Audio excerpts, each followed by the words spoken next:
The book of Revelation says, "The spirit of prophecy is the testimony of Jesus Christ." This is at the very heart of FirstAmendmentRadio.com. In that spirit, we have created the Prophecy Reality News app for all of your mobile devices, streaming First Amendment Radio 24 hours a day, 7 days a week. Available for your Apple, Android device, and smartphone, absolutely free. Get the Prophecy Reality News app installed today, so you can listen to First Amendment Radio wherever you are. The Prophecy Reality News app. Get it now. About 10 years ago, I interviewed somebody, he was a truck driver at the time, and Walt was quite interested about the things I was talking about, and interviewed Walt in one of my shows where I brought on just listeners to tell me what they were thinking. 10 years now later, Walt has done a whole bunch of research, and I was on he just started a radio show, and he's asked me to be on again this week. Kind of help him kick it off. So I'm going to let you guys, I'm going to simulcast this again, let you guys listen to some of the questions Walt may ask you, ask me, and maybe you can sit in and listen to Walt interview me on his radio show. Sometimes I get a little weak-kneed, Greg, but I realize how many years you've been at it, and then I have a little recall when I was on hold on RBN when you got sent down the road. So I said, if Greg can do it, I can do it. Oh, you were on that day when Stabmiller cut my show, huh? Yes, I was. I was on hold. Oh, interesting. I was on hold ready to come on your... Are you there? What I wanted to ask you to start off with, Greg, I remember I've listened to you, and when you were cut off of RBN there, it took you about 3-4 months to come back with First Amendment Radio, and I've listened to you quite a few, for quite a few years, Right. And I remember you always telling the story, and you've told it twice on the air, so I don't think it's something you don't want to talk about, but I'd like to have you share when you were a young man and your father had a little confrontation with a Monsignor. Oh. Could you tell that little story? Oh, sure. That I was about, what had happened, my mom had just passed away, and my dad didn't have really, we used to have a farm, and he had to basically sell the farm to pay for all her medical expenses. She came down with leukemia, and at the time, there was a number of kids in the school I was in that came down with it at the same time, so nobody was quite sure what was going on. There were about 6 or 7 children, I believe, and my mother, who came down with this acute leukemia. And so at the same time, a couple months, before they really diagnosed her, they found she was also pregnant. So it was kind of interesting.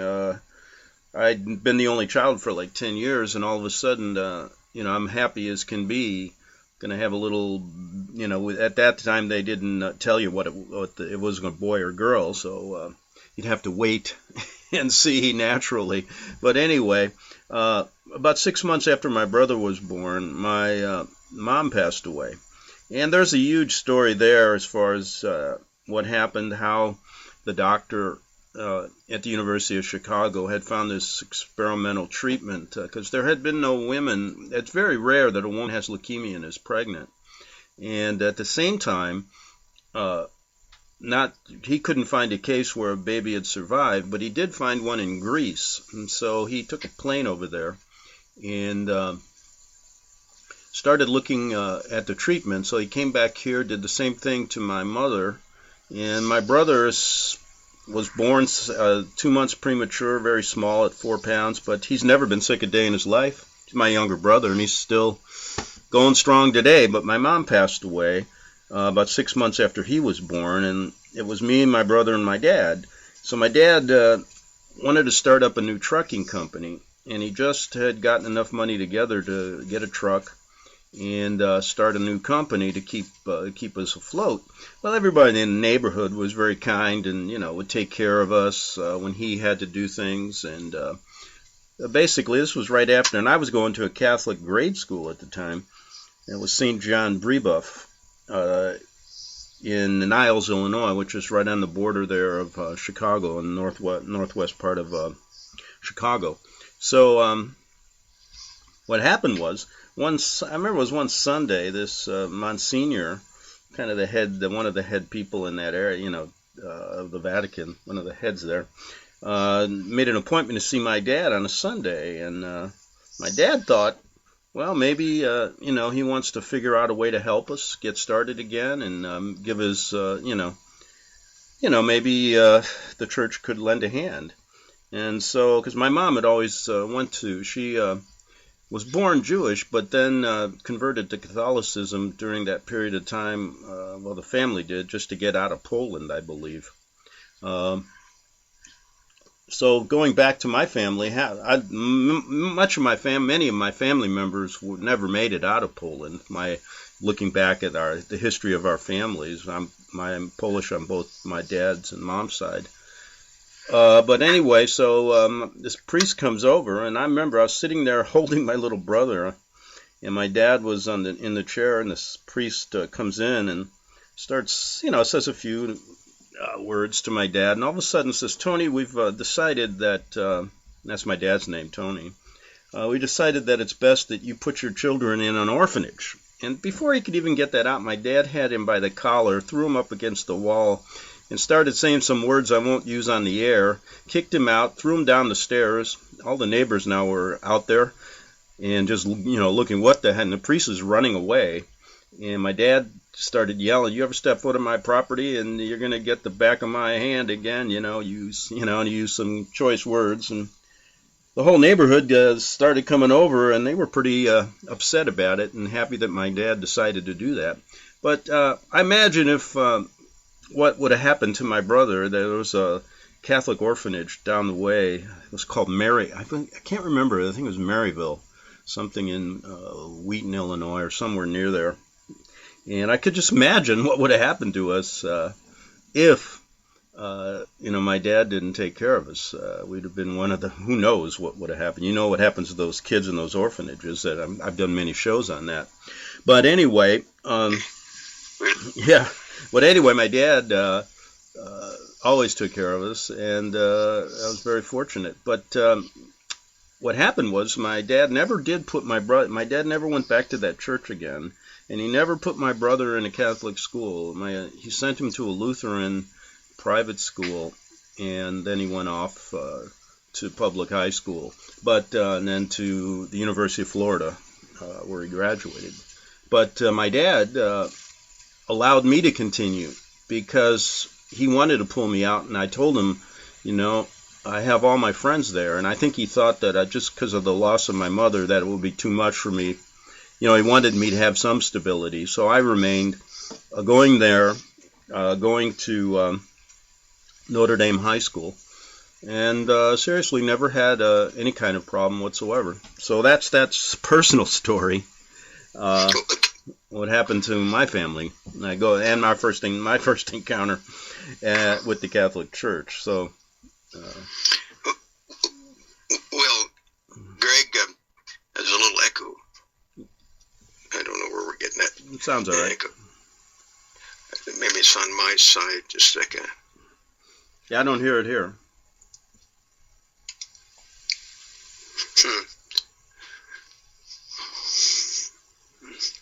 You sound good here, so go ahead. Okay. Well, the reason I ask you to give your testimony there is, as I'm 71 years old, and I think that's what we've lost in America. Whether you were Catholic, Lutheran, Presbyterian, it didn't matter. And one thing I know I would have really got along with your dad because he knew how to work, and he wasn't a quitter. And that's what built America. The European work ethics is what built this country and what they've destroyed. And yeah, exactly. My dad was my dad grew up, never had a college or education, and I think he left school after 8th grade. He had 11 brothers and sisters, and he started working as a milk boy when they still had horses. They'd still take the milk by horse and carriage at times. And by the time he was 20, he owned the company. So he became a small businessman all his life. And one of the advice he gave to me was, work for yourself, Greg. You'll be a lot happier. Well, and that's some good advice. Yeah, but his story is probably, reflects what happened to many small businesses. I remember that very same trucking company, the first reason he got out of the milk business in Chicago was because the neighborhoods were changing. Back when his business was built in the Polish neighborhood, Italian, Irish, etc., etc. And when the neighborhood started to change with other ethnic groups, like all of them moving in and basically changing the environment, the business he had to sell. And so from that point on, when he started his trucking company, after about 15 years of that, it got so expensive for him to operate. For example, he ended up with about 8 or 9 trucks, but what was happening was the gas prices, the insurance rates, all this stuff was going up. And he couldn't compete anymore with the bigger companies who basically, again, he had to sell to a bigger trucking company. And I'm sure you understand that well since you were a truck driver yourself. Right. And the fact that one of the reasons, too, I wanted you to the testimony is you see the strong arm of Rome and how that would have destroyed your family. You were at a weak point. Your family had a tragedy. You just lost your mother, and what that would have done to the whole family. And your dad. I mean, every time you tell that story, and that's what needed to be done. Mm-hmm. And that's what that's the way America was built, with hard work. And and the next thing I wanted to ask you about, Greg, is, you've been a journalist for, I don't know how many years, probably 20, 30 years, right? Yeah. And tell me, today, as we, compare this. How has journalism, that we really truly don't have any true journalism in the mass media or in the public domain? Did you see a change? Tell me the change that you've seen from your start in journalism till now. Well, I think that talking about the stories we're talking about here, it's always been kept from the American people in the mainstream journalism. Well, in my time anyway, during when I got started in the 70s, I read, when you're talking about were there more investigative journalists then doing stories that were more hard-hitting? Yeah. I didn't see many touching, even like the bigger investigative journalists in Washington or Chicago, touching this story. Although there were some bits and pieces you could still get in the smaller newspapers that were in the, that weren't bought up yet by the chains. But when you start looking back to the 1920s and going back to the 1890s and all, there was a lot of articles that talked about Rome.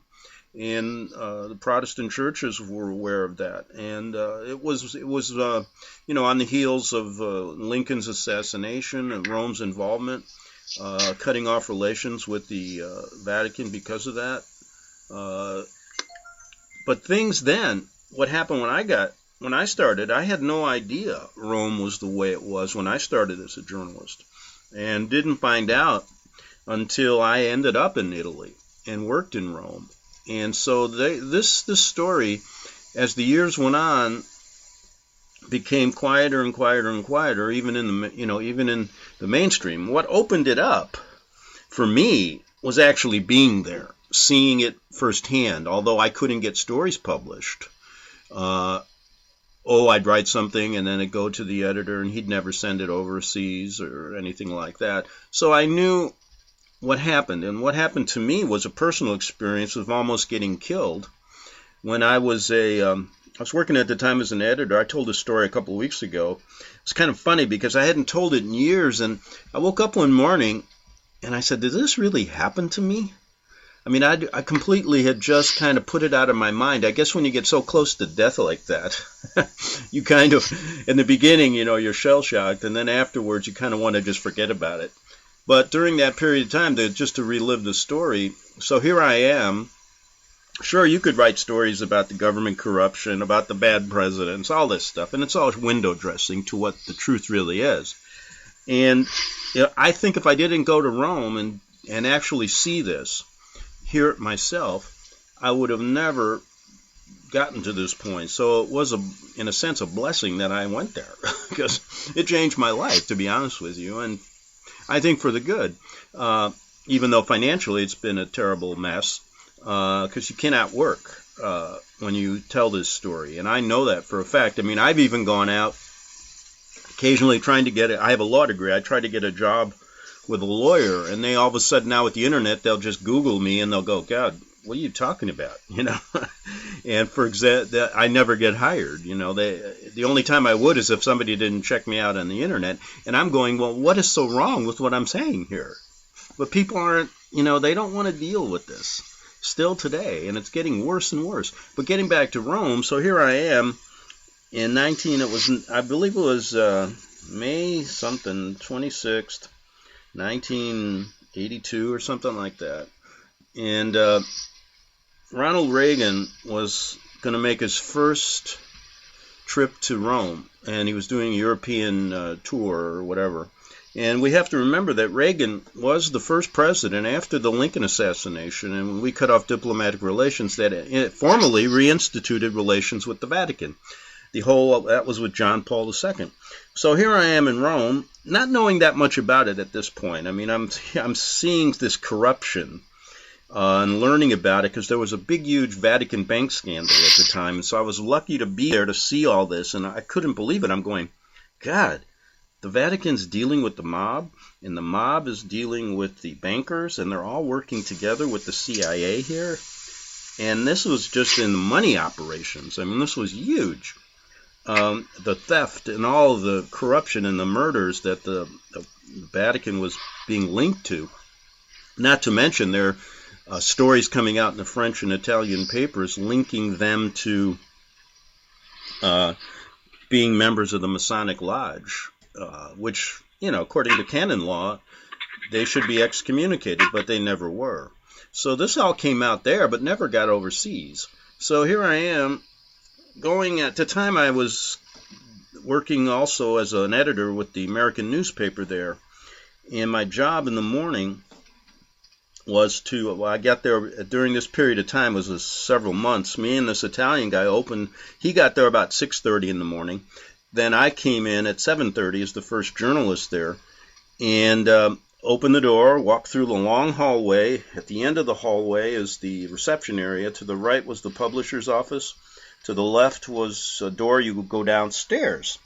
So it's about 10 days before Reagan is there, and I walked in as I normally do, and about 3 seconds after I went downstairs, the whole hallway blew up. And basically, me and the Italian guy were okay. There was, debris coming down, and I didn't know why. I thought it was an earthquake or something. But it turns out that a bomb went off right where I walked. They placed it right inside the publisher, right by the door where I passed. And so if I was in that hallway like 3 seconds later, I wouldn't be here today. That's how close it was. So basically what happened, then the fire department came, got us out, and I was on all the Italian newspapers and all of the TV shows, and basically, because I was the only American, almost killed when Reagan came. And I gave the story to the Italians. I said, this is very ironic because I left America when he was nominated to be president. I said, I can't live in a country where an actor becomes president. And I was a journalist at the time, and so I told that little anecdote, and it really got a good laugh in Italy. So people knew me there after this. And one Italian guy, one policeman used to see me all the time. He'd come and say, "Oh, you're still alive. That's good." He said, "Greg, you could stay here as long as you want. You're an honorary Italian citizen if you almost took the hit, because we don't like this guy Reagan either." So anyway, because of that, I started to research. I said, how the heck did they get in that building? I said, and they must have cased the joint, because they had to know somebody was going into that building at that time, right? So my theory was that I was thinking about it. I said, well, they didn't want to kill a lot of people. If they waited to 9:30, that building, there would have been so many people killed.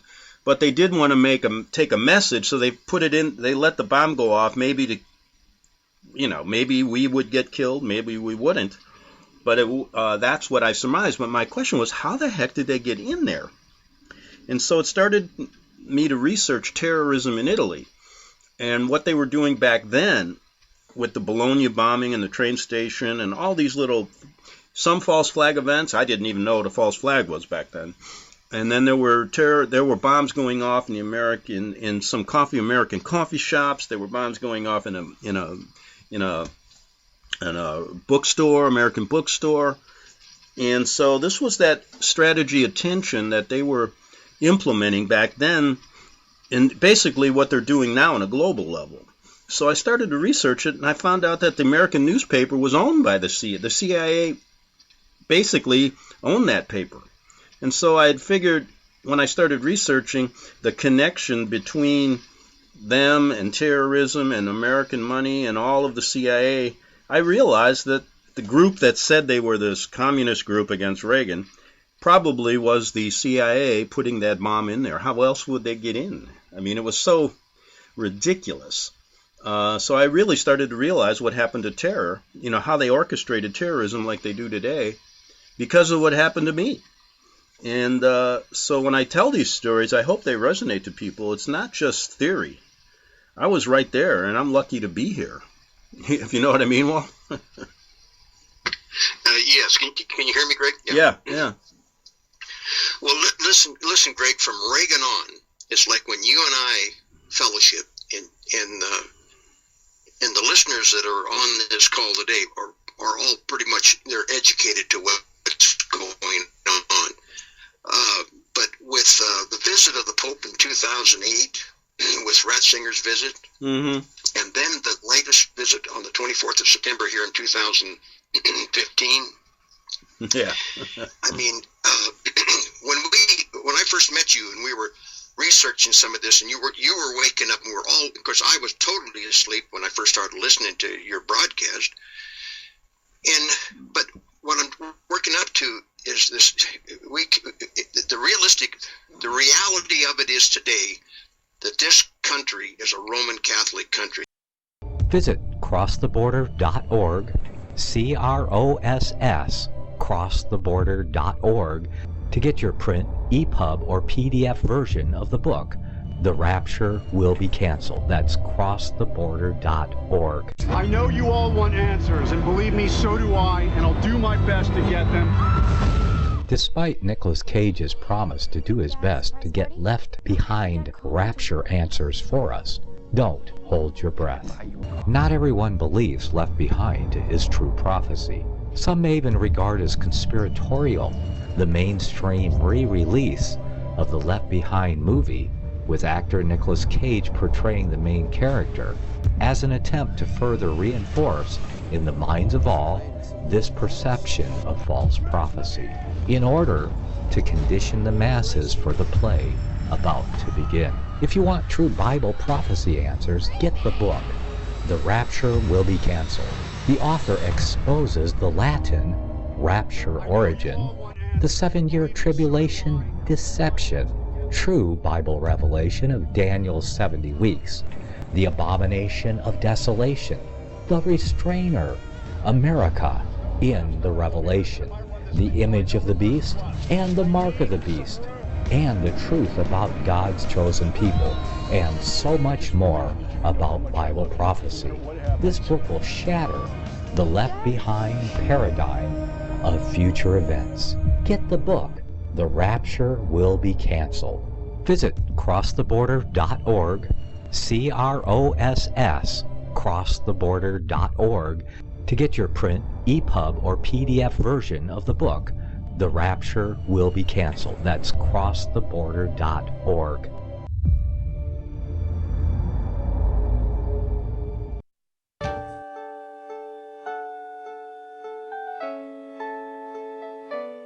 The program you are listening to is 100% sponsored by you, the listener, on this First Amendment Rights Media channel. You will notice that there are few commercials on this radio network. There's a good reason for that. Corporate advertising dollars come with strings that limit program content. So without your help, these programs cannot continue on internet or our several affiliates. If you benefit by the educational law programs, we ask you to give. If you are admonished or nurtured by the Bible and ministry programs, we ask you to give. If some voice a cause that you are passionate about, we ask you to give. If you believe in any of these, we ask you to support them as you would a missionary on a continual basis, as if giving a tithe for missionary radio. These programs are not commercially viable and must be supported by those faithful to the cause of truth. Look for the button to sponsor your favorite programs at our listen and schedule pages on the internet. Then, when you subscribe, we will send you the last quarterly MP3 CD of that program immediately, and continue to do so with each new quarter. We will also give you unlimited archive access to all of our programs. We're asking you to give much less than a tithe, so that you may also send support directly to a particular program host, cause, and anywhere else the Spirit may lead you. Do all to the glory of our God and Creator, for His holy nation, the only kingdom that will last forever. Thank you for listening.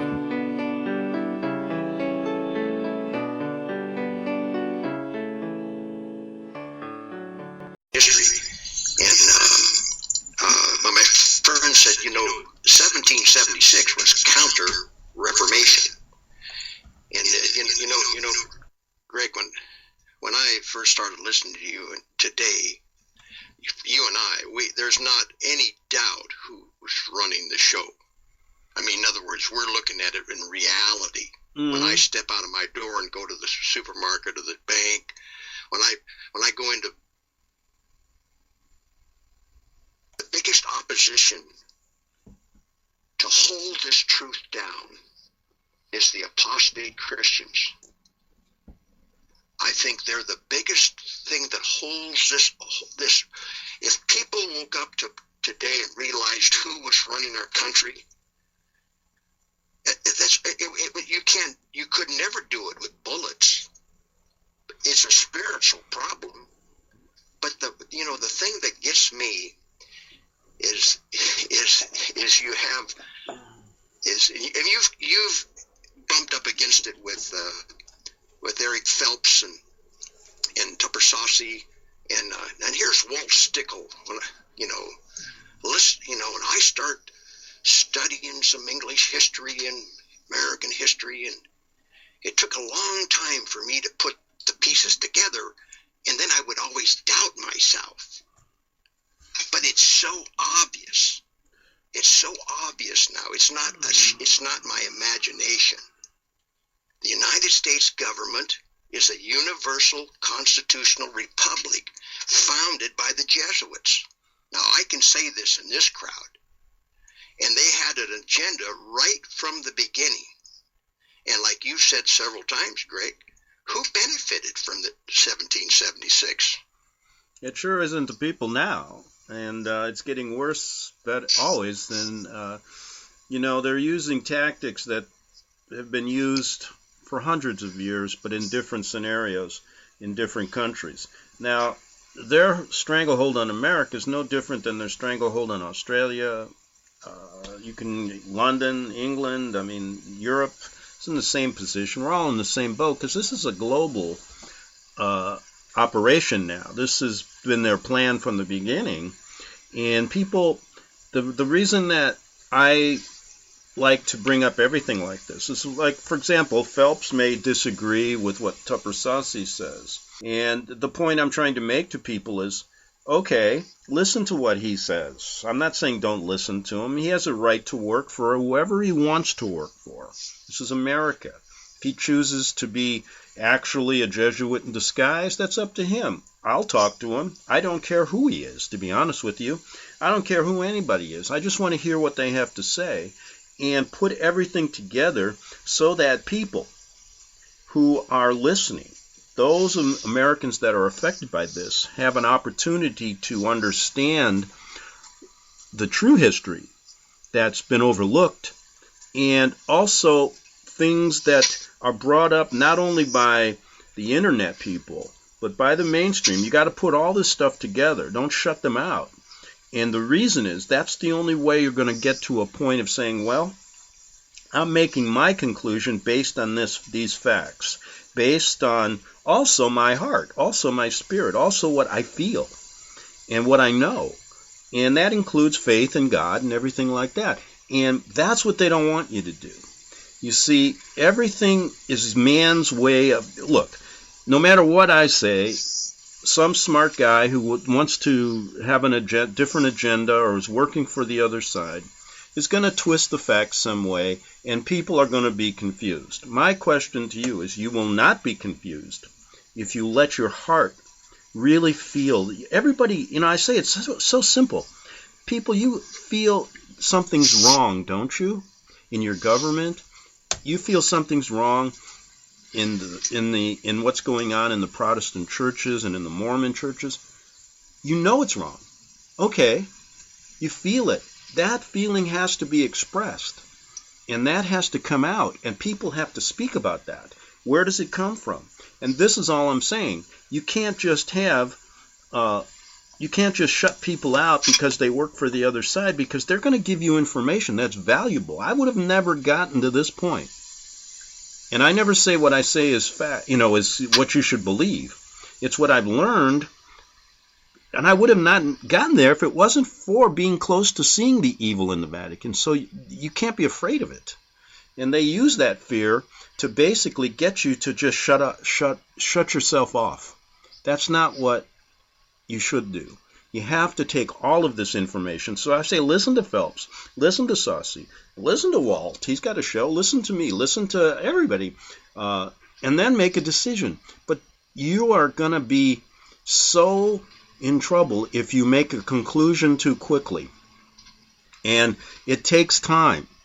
And I believe because we're dealing with subjects here that have been covered up, we're dealing with people who have given us the wrong road for so long that we become people without our thinking and without our hearts opened up to this and feeling these things, without communicating. That is a real important thing.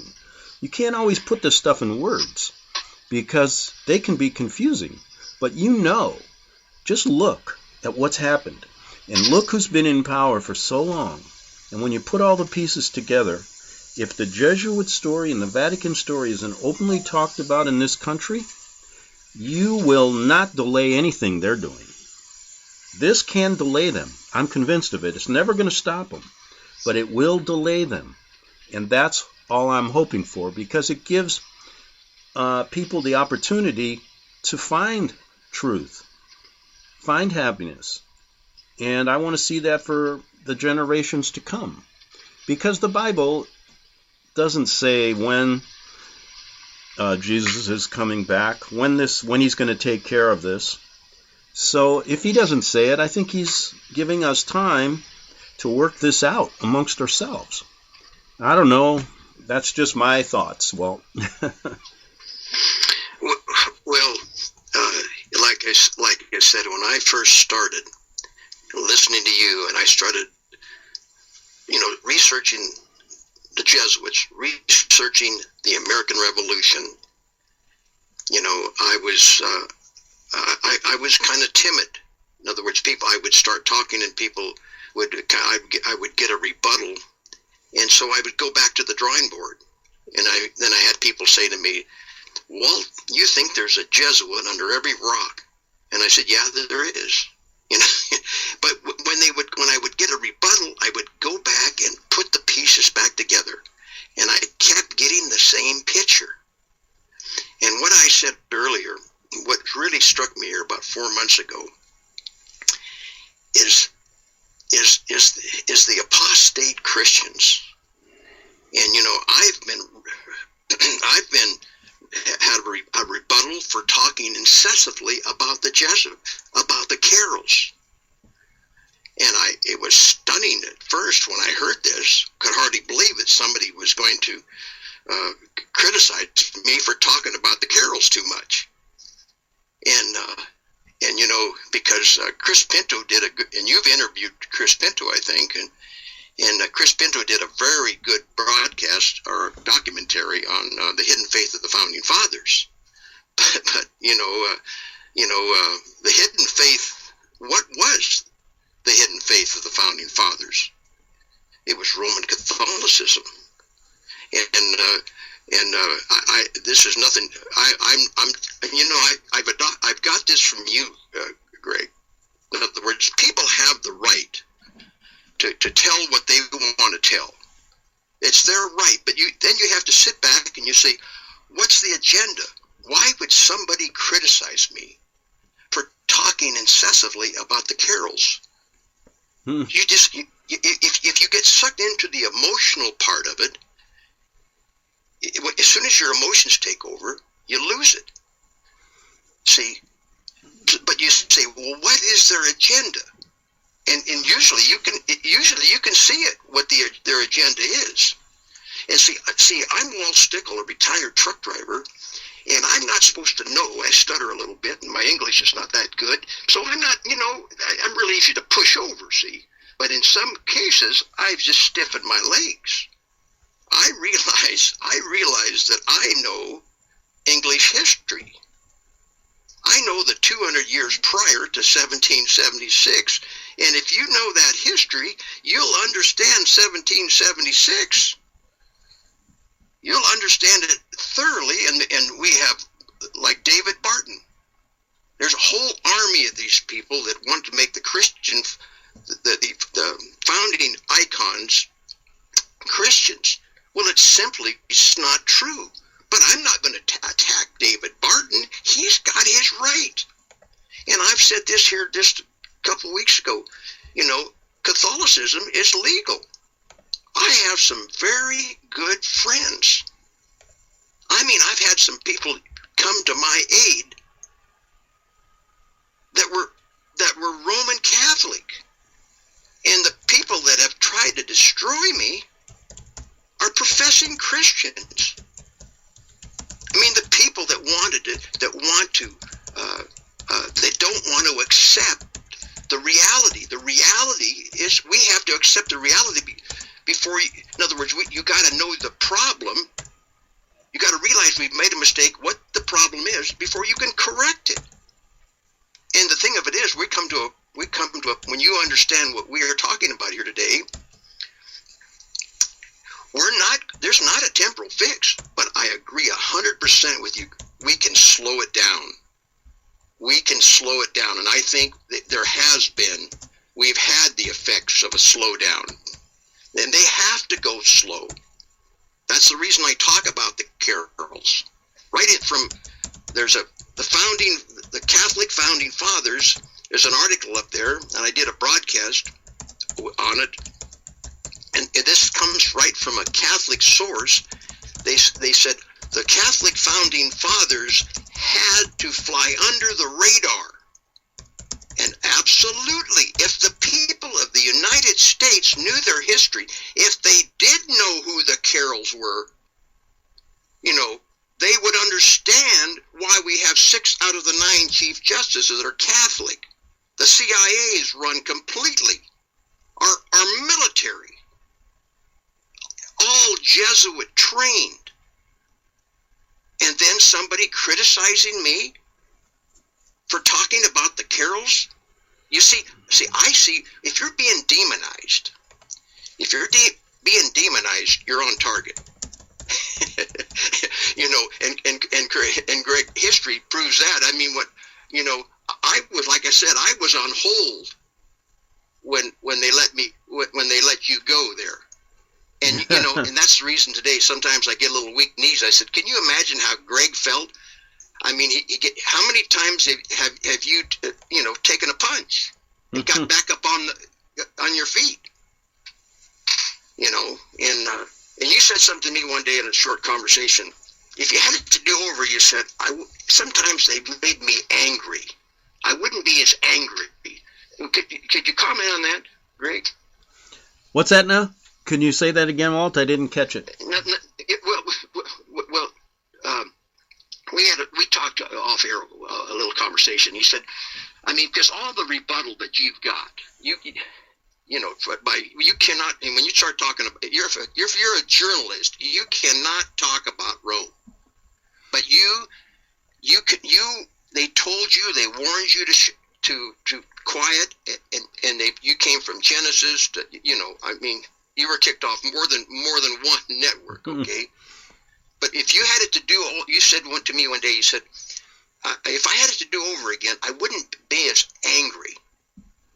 Yeah, that's true.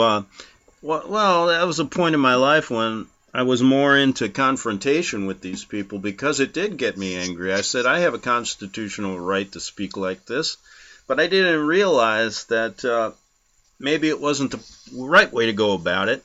And to get into a confrontation, even if it's a small verbal one like that, you always, in a sense, lose. And what I mean by lose is, I wish I would have been more diplomatic in a sense, not by not bringing this information out, but by, in a sense, talking to the people that were kicking me off the air in a different manner. I don't think it would have changed things, but I think it would have made it a little bit harder for them to make their point. And because what happened was most people, because they had a bigger listenership, would believe the lies they spread. And it became my word against their word, and nobody wins in that case. So, yeah, I mean, I think that if it had to do it all over again, I wouldn't change what I would say on the air as far as the stories I wanted to talk about in the Vatican. I wouldn't pull any punches there. But what I would do would be to point out the things that I point out now, making it very difficult for them to argue with me, so to speak. If you get my drift. Yes, because it was your broadcast, those 5 broadcasts you did from December 7th to the 12th, and the reading of the 24th chapter of Tupper Saucy's book, The Mark of Cain, that the realization sank in, and the realization that God is still on the throne, God still reigns, and that. And like Tupper Saucy said, I'm thankful that we have evil rulers ruling evil people, because there's some people out there that we have to associate with on a day-to-day basis. There are some evil people out there,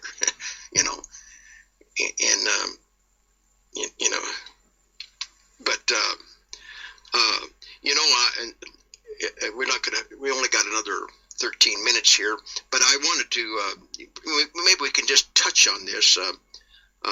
Last week when you couldn't make it, I talked about Edmund Walsh, and I did a page up there in the speech that Eisenhower gave when Edmund A. Walsh passed away, and then I did a Google search, and you wrote an article back in 2010. And so Edmund A. Walsh is nothing new. Could you just give us a little brief overlook of who Edmund Walsh was? Yeah, well, he's another one of these Jesuit priests that basically acts as a mediator, or better yet, a spy, and does it in a sense that makes people believe he's a priest going on some kind of mission to feed the hungry, some kind of humanitarian issue. But if you look at his history, first of all, he was the a Jesuit priest who began the School of Foreign Service at Georgetown University. And that School of Foreign Service exists today, and most of the diplomats, many of our high-level diplomats, are trained there at Georgetown, basically schooling them on Jesuitism. Walsh was a kingpin in the background. He was very instrumental in selecting Eisenhower as president, as well as selecting Ike to run World War II. He was close to all of the big generals, and they needed somebody like Ike that they could manipulate. And when you start looking at the background of Walsh, he was always involved in this he was involved in traveling to Iraq years ago, laying a foundation there. He was involved in moving and shaking with Stalin and making sure Stalin, he went to Russia on a supposed humanitarian issue, but really his reason was to take Western money there to make sure Stalin got involved in the Bolshevik Revolution. Walsh, all of these things, and you can go, and you probably have a number of them on your page, and you can research this man yourself. You're going to find that it's quite difficult to prove exactly what I've said, because they put up a front. But my question to everyone is, what was he doing in all these countries? He was involved in Mexico. He was involved in China. He was involved in Iraq during the time of Saddam. When the Jesuits were kicked out of Iraq. He was there earlier in the 30s. It was an amazing story where this guy has gone.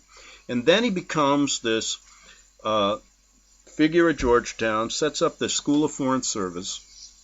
And the thing that keyed me to this story is I said, why would Eisenhower dedicate a page to this guy still on his website when he died? They had a big service at the White House when he died, and he was memorialized. And so behind the scenes, there was a lot more to this guy. And it just it's in the great line of what Jesuits do today. I mean, I just did a story on this priest who's over in Syria now, who's been there for years, and he's basically organizing the terrorism there, making sure everything goes the way they want it to go. And he can do it behind the scenes because nobody suspects him. Now, when you go to Georgetown, and I remember calling them, I said, I want to get who is this? Father Edmund Walsh seems like a very instrumental guy at your university. He's, they got a big, huge, I imagine they got a big plaque and all this stuff there. And they talk about him as the great educator, that's all. And they do not, they're not going to give you out this information. So that's what I'm getting at. Walsh's story should be looked at, and the question should be asked, and he should be out there so people can get an idea. And who knows what you can find if you get more people looking. That's all the story was. And so you can see how they operate. And so I recommend people still to this day. Remember, I call Georgetown, and they give you this, same, he's this great educator who started the school, and he's basically, that's it. So you have to go a little deeper, and I think you'll find that he was involved in much of the same things that the Jesuits are involved in today in the Middle East. So that's just an overview. Well, too, when you look at when you go out and you ask questions, it's like taking somebody's temperature. Have you ever heard of Charles Carroll? Have you ever heard of the Spanish Armada? Have you ever heard of the Gunpowder Plot of 1605? And sometimes this broadcast is for the hour of discernment, so we can discern between good and evil, and also there's a small, we're not a majority, and I find this that people need a little fellowship when they start understanding this stuff, because you started out, myself is the same way, but today in 2016 Greg, there's no, I don't have any doubt what's going on. I understand politics, and I understand who runs the politics and who runs the religion of the world. The apostate evangelicals in this country, the ecumenical movement. It's Rome has got their hands in all of it. And I'm concerned with the few of us that understand this, because you can't go out. You have to respect people for where they're at. And just because somebody doesn't know this history, you still have to deal with your banker, your when you go to the grocery store, or when you're socialized with any American. But the point I'm trying to get at is it's went a lot further. We are living in a time where people think we're highly educated, and the truth of it is, your father was had much more common sense, much more logic, and I'm talking about my father also. And the moral fiber of America, was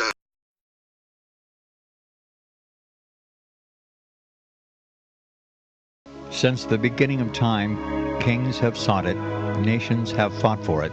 It has been traded, it has been borrowed, it has been purchased, it has been stolen. There's a reason for it. To secure the blessings of liberty to ourselves and to our posterity. Invest with the security of gold and silver. Call Discount Gold and Silver Trading at 1-800-375-4188 or visit discountgoldandsilvertrading.net. Listen to Financial Survival with your host Melody Cedarstrom right here on FirstAmendmentRadio.com at 4 p.m. Eastern or 1 p.m. Pacific Time. Visit discountgoldandsilvertrading.net or call Discount Gold and Silver Trading at 1-800-375-4188. Toll free 1-800-375-4188.